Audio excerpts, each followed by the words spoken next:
Gel kardeşim gel sen de bir ses ol, sömürüye tavana engel ol.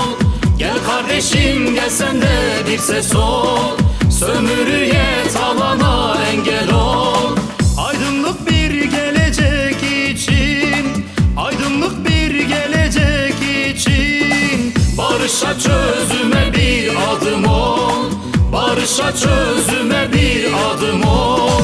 Kadınların sesi HDP, eşitliğin adı HDP.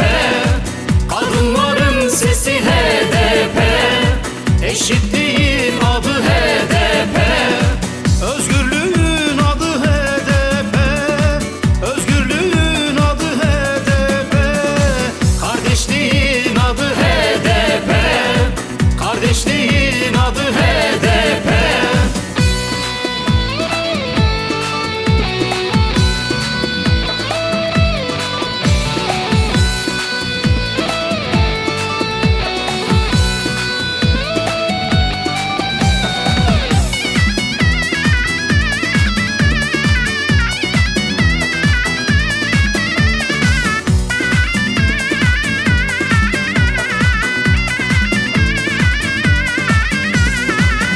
خوشکو برای من وره دست خواهد رجدکم شرم ور خوشکو برای من وره دست خواهد رجدکم شرم